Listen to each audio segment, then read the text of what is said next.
નમસ્કાર અમારે સદાયને માટે આદરણીય અમારા વંદનીય પેન્શનર મિત્રો, નિવૃત્ત કર્મચારી મિત્રો, ભાઈઓ તથા બહેનો, સ્વાગત છે આપનું આપણી આ યુટ્યુબ ચેનલ ભાવેશ મકવાણા ન્યૂઝમાં। તો આજની તારીખ 1 ફેબ્રુઆરી 2026। તો આજના આ ત્રીજા વિડીયો અને આજના સાંજના સમાચારમાં આપણે વાત કરવાના છીએ પેન્શનરો માટે એક ખુશખબર આવ્યા છે તેના વિશે। તો હવે આ તારીખે પેન્શનરોના પેન્શનમાં થશે 30 થી 34% વધારો। તો મિત્રો, કયા પેન્શનરોનો વધારો થશે અને કઈ તારીખે વધારો થશે જેની આજના વિડીયોમાં આપણે એકદમ સરળ ભાષામાં ચર્ચા કરવાના છીએ। તો આજનો વિડીયો ખાસ કરીને અંત સુધી જોઈ લેજો અને હજી સુધી જો આપણી આ ચેનલ તમે સબસ્ક્રાઈબ ન કરી હોય તો ડેઈલી આવી જ માહિતીઓ માટે આપણી આ યુટ્યુબ ચેનલ પણ સબસ્ક્રાઈબ કરી લેજો મિત્રો।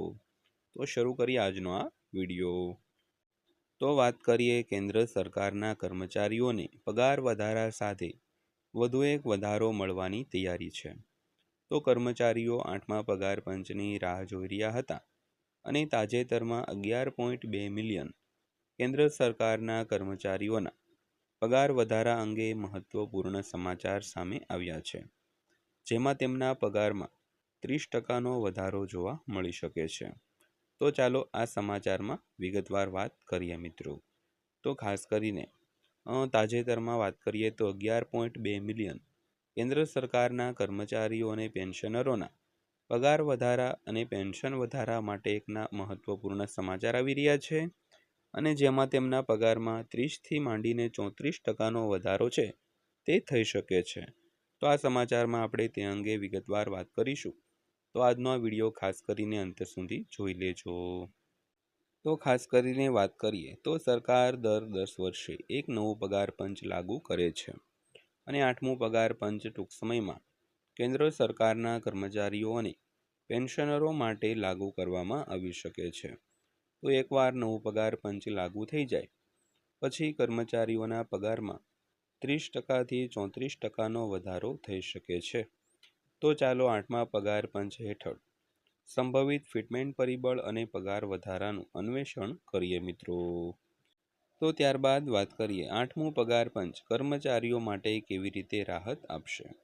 તો 8મું પગાર પંચ ફક્ત કેન્દ્ર સરકારના કર્મચારીઓ અને પેન્શનરો માટે પગાર વધારો નથી, પરંતુ એક એવું પગલું સાબિત થઈ શકે છે જે લાખો પરિવારોની ખરીદ શક્તિ વધારશે અને બજારની માંગને ફરીથી ઉર્જા આપશે।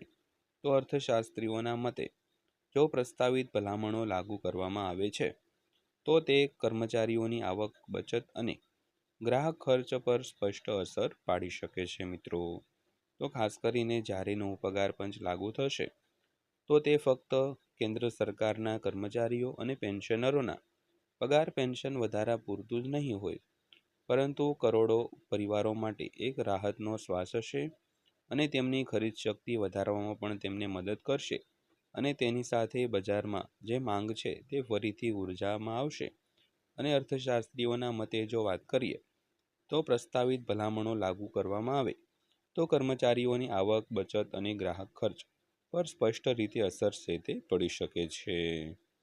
ત્યારબાદ જોઈએ તો મૂળ પગાર, ભથ્થા અને પેન્શન માળખું ફરીથી નક્કી કરવામાં આવશે।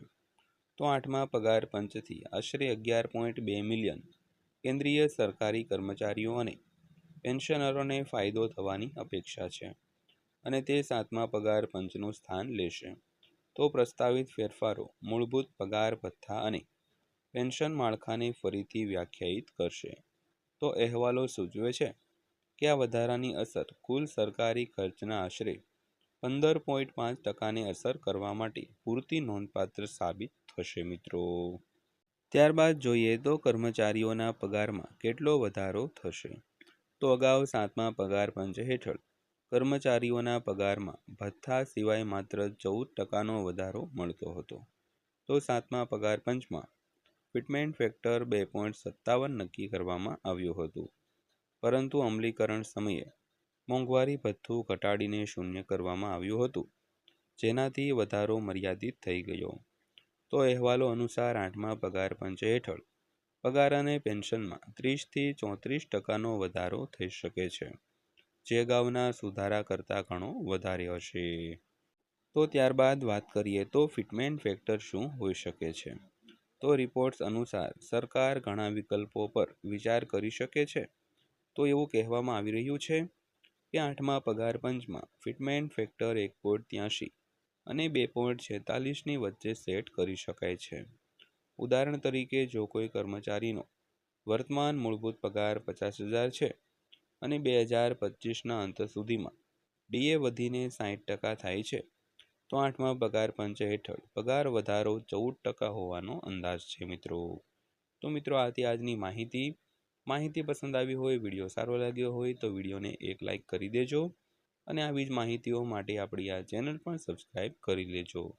તો ફરીવાર પાછા મળીશું એક નવા વિડીયો સાથે, નવી માહિતી સાથે. ત્યાં સુધી સૌને જય હિન્દ, વંદે માતરમ.